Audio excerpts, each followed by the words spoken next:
Je fouille dans les collections de la Bibliotheca Astrologica et je retrouve un article de Barbeau qui s'appelle « Présentation de l'astrologie, supplément à l'Almanach 1971, révision traditionnelle ». Alors, je lis dans cette étude quelque chose qui me gêne.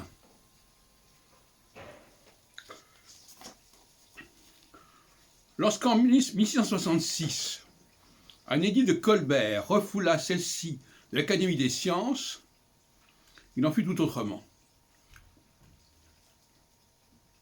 Eh bien, cet édit de Colbert, il n'a jamais existé. C'est un mythe.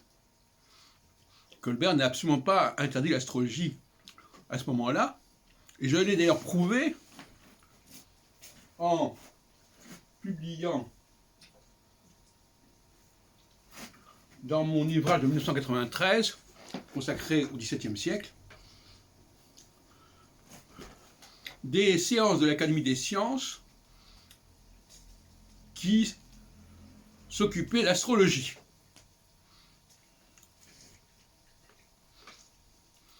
Les choses se sont aggravées par la suite, mais certainement pas en 1666.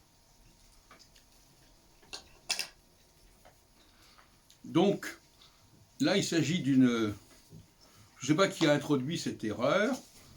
Il n'y a pas eu... Quand Colbert a créé l'Académie des sciences, l'astrologie n'était pas interdite de séjour. Et en tout état de cause,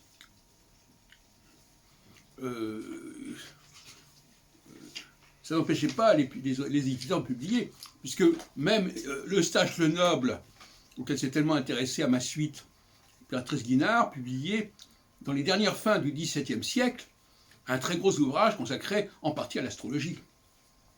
Donc là, il y a un mythe qu'entretenait en 71, l'époque où je fréquentais beaucoup le CIA d'ailleurs, le mythe de l'édit de Colbert. Édit de Colbert contre l'astrologie. Alors qu'on me montre cet édit de Colbert contre l'astrologie, je suis prêt à payer une grande récompense pour ça. Non. En revanche, 33 ans plus tard, en 1799, il y a eu des mesures beaucoup plus rigides à ce sujet. Je voudrais quand même préciser aussi qu'il n'y a pas eu que l'astrologie qui a été condamnée, qui a été interdite de l'Académie des sciences, c'est également l'histoire. Alors qu'on ne me dise pas que... Voilà, alors, l'histoire n'était... D'ailleurs, le fait qu'une discipline ne soit pas considérée comme une science ne met pas fin à son existence, de toute façon. Donc là, il y a une conception très, très bizarre de l'histoire, de la pensée, des mentalités. Et d'ailleurs, encore au début du XVIIe siècle, il paraissait des almanachs, des éphémérides astrologiques comportant des prévisions. Bon. Donc, je crois que là, notre ami Barbeau, paix à son âme, est passé à côté de la plaque. Pas de plus.